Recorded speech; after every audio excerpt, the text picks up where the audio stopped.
জীবনের এই 28টি বছর আমাকে আশ্রয় দিয়েছে।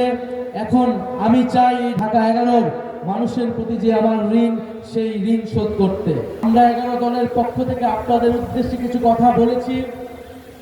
আপনাদের সামনে দিক নির্দেশনামূলক বক্তব্য রাখবেন প্রধান অতিথি ডক্টর শফিকুর রহমান। আমি আজকে আপনাদের সামনে কোনো জাতীয় বক্তব্য দিতে আসি নাই।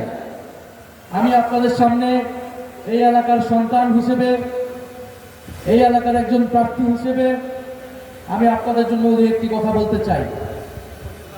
আমার জন্ম ঢাকার বেড়াইদের ফকিরখালী গ্রামে আমার জন্ম। আমি এই অত্র এলাকার সন্তান। এই বাড্ডা রামপুরাতেই হেসে খেলে আমার বড় হওয়া, আমার শৈশব কৈশোর কেটেছে এই অত্র এলাকার মাটি এবং ধুলোর সাথে মিশে। আমি জানি এই অত্র এলাকার মানুষ ঢাকার এত কাছে হওয়া সত্ত্বেও বহুদিন ধরে নানা অবহেলা এবং বঞ্চনার শিকার। আপনি বাড্ডা ভাটারার ভিতরের দিকে গেলে আপনার কাছে কখনো কখনো মনে হবে এটা যেন ঢাকা নয়, এটা যেন আপনি মফস্বলের কোনো একটা এলাকায় এসেছেন। আমরা এরকম অবহেলা এবং বঞ্চনা এবং নানা অসুবিধার মধ্য দিয়ে এই এলাকার মানুষ জীবনযাপন করছে।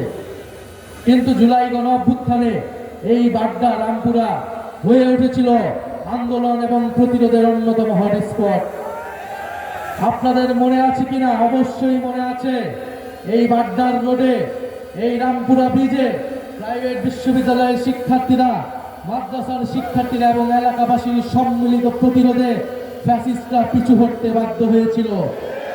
এই ব্ল্যাক কানাডিয়ান ইউনিভার্সিটির সামনে, এই ইস্ট ওয়েস্ট ইউনিভার্সিটি ইম্পেরিয়াল কলেজের ছাত্রছাত্রীরা সম্মিলিতভাবে জনগণের পক্ষে দুর্বার আন্দোলন গড়ে তুলে গণ অভ্যুত্থানের পথকে ত্বরান্বিত করেছিল। এই অঞ্চলের মানুষ দীর্ঘদিন ধরে অর্থনৈতিক বৈষম্যের শিকার, রাজনৈতিক বৈষম্যের শিকার। জুলাই গণ অভ্যুত্থানে যখন সুযোগ এসেছে তারা সেই প্রতিরোধ করেছে। বহু মানুষ জীবন দিয়েছে, আমাদের বহু মানুষ আহত হয়েছে এই ঢাকা 11 আসনে।